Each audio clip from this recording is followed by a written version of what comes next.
Hello, scholars, and welcome. Welcome to Peak Flicks Reading and Writing with the one and only Miss Holloman. Scholars, I hope you're ready. I hope you're ready for an excellent day of teaching and learning. Today is our 13th day together. Can you believe it? We've been doing this for 13 days, and I am so excited. Scholars, we are still using our mentor text whales. If you remember, scholars, yesterday we learned about who remembers? We learned about using a map and a map key to help us have a better visual of what the author is trying to say. Today, scholars, we're going to learn more about using a glossary. Now, we've talked about this, but we're going to go a little bit more in depth, okay? Let's read our objective together. And let me get out my pointer. My pointer is right here. Just be patient with me. Thank you, scholars. Reading objective. I can use a glossary to help me understand the definition of different words. And right here, scholars, if you would look at our anchor chart, a glossary is an alphabetical list of difficult words and their meanings. A glossary helps a reader understand what a word means. So today, scholars, this is just the example that we're using that is in the text, and we will look at it further. But if you notice, there are words and they're also in alphabetical order. This glossary happens to give us a picture. In addition to that, it tells us the meaning. So, scholars, what we're going to do is we're going to navigate through the book using what? You're right, the table of contents. We're going to use the table of contents. I'm not going to read the book in its entirety because we've done that. But our focus today is to look at the what? Who remembers? You got it, the glossary, and how a glossary help us with difficult words. Are you ready, scholars? Great. Let's get started. On the move. When animals travel from one region or habitat to another, it's called what? Migration. Animals migrate in search of food or a mate. Migration help animals survive on Earth. Many animals migrate. The sperm whale is one of them. We're going to continue. On this page, the author ask us what animal is longer than a school bus, has a larger brain, has the largest brain of an animal, is one of the greatest divers in the world. And I already know that you know the answer. You're right, a sperm whale. Wondrous whales.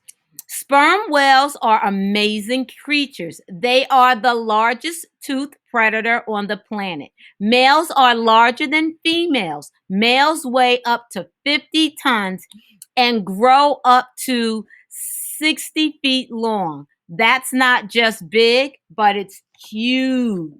Now, scholars, since we're using our table of contents, we are actually going to go to the next heading that's in the table of contents.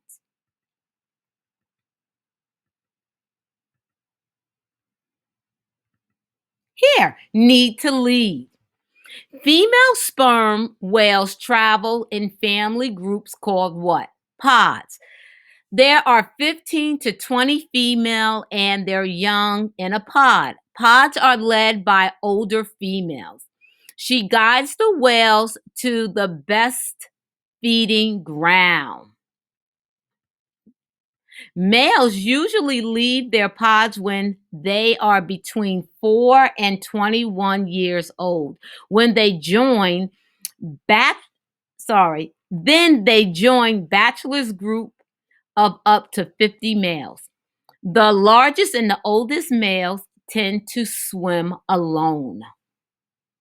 So now, scholars, we're going to turn to the next um, part that's in our table of contents, and it has what do we call a heading?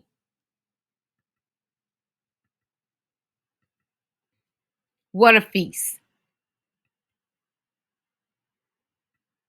What a feast. Sperm whales eat a lot, and sperm whales eat a lot, about 1 ton of food every day. That's 2,000 pounds. Their favorite food is large squid found in deep water. They can eat up to 700 squid in one day.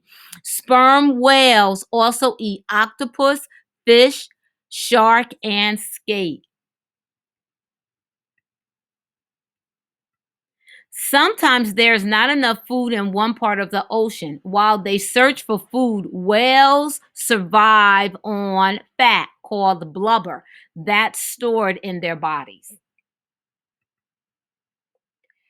Deep sea dive. Now, we've learned here, scholars, that sperm whales can dive extremely deep and they're usually looking for food. Wee whales. Whales are mammals. We learned that whales are mammals, and baby whales are born and live and drink their mom's milk for the first 2 years or so of for let me read that again, scholars. Whales are mammals. Baby whales are born live and drink their mother's milk for the first 2 years or so of life.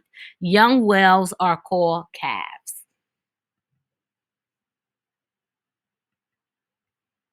Here, scholars, as you know, we've learned about the different facts about cool things about sperm whales. We've also learned that whales can talk and that whales use echolocation for three purposes. Who remembers the three purposes? To find their way in the deep, dark ocean, to locate food, and to find their young on the surface of the water. We learned about deadly dangers, how the sperm whale loves to eat what?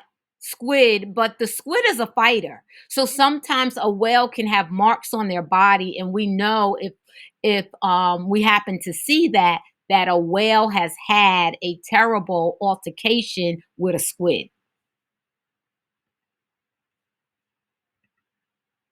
We've also learned that there are different things that pollute our environment, and it's important for us to help keep whales safe and our environment.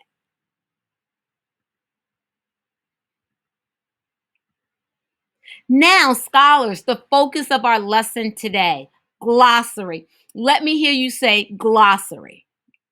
Great, glossary. Now, let's take a really close look at this glossary here.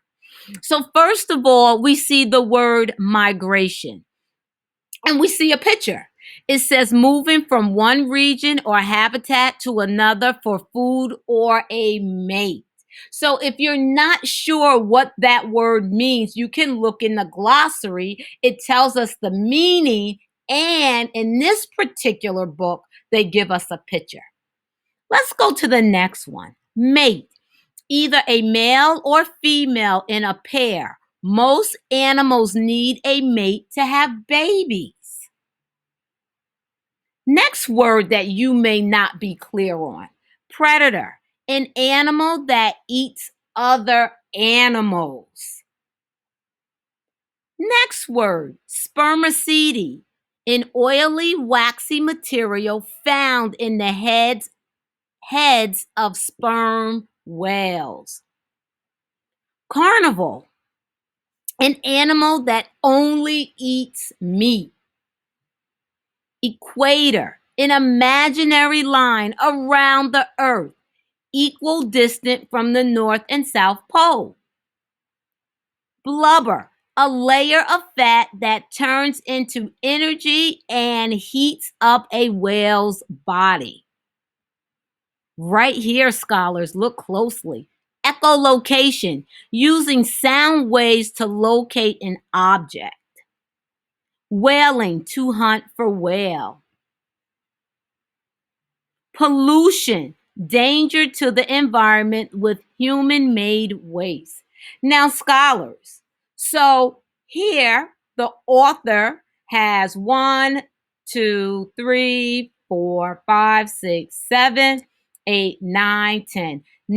10 words that she feels it's important for the reader to know the word, but also know the definition and to have a picture to create a visual. And so if you're not sure, and you're reading the text and you're not sure what this word means, you can always turn to the glossary to help the reader out. So we know that a glossary helps the reader with difficult words. And also in a text, a lot of times an author may put in a nonfiction book, may put an index. But we're focusing on what? The glossary.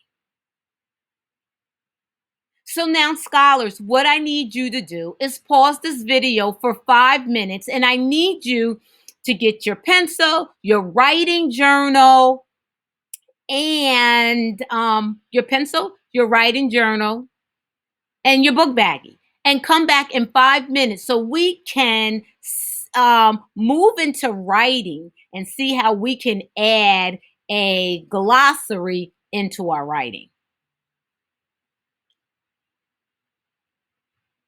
Great, scholars, you're back. So let's move into writing.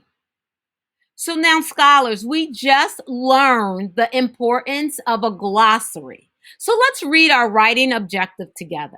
I can add a glossary to my writing to help the reader understand difficult words. And here is our anchor chart. And here the writer gave us 10 words that could be difficult and that is important for us to know to be able to comprehend the text. So, what I want you to think about is think about the writing that you have been doing. What words would you like to add to make a glossary? Now, scholars, you don't have to have 10 words, you can have at least 3 words. So today, scholars, we will add a glossary to our writing to help the reader understand difficult words. So let's think about a topic. I like learning about whales. I think I'm going to write about whales and use a glossary to help the reader better understand the meaning of the words. So um, we've already read a book that has a glossary. We've learned that the writer puts a glossary in there to help us with difficult words. And in this particular book, the author gave us a picture so we can have a what? A visual. So now, scholar, it's your turn. Think about what you've been writing about and think about how you can pick at least 3 words that you would like to put in a glossary to help your readers understand the text better. And if you want to, scholars, you can also make a picture. So now, writers, off you go. Have an excellent day of teaching and learning. Remember that in your writing, you're going to pick your topic, and we've been writing all along, so you can just continue writing what you want to write. But what are you adding this time? You got it. You're adding a glossary. Scholars, you did so well with me today. Remember who you are and that you were born for greatness, and no one can ever steal your dreams. Bye. See you next time.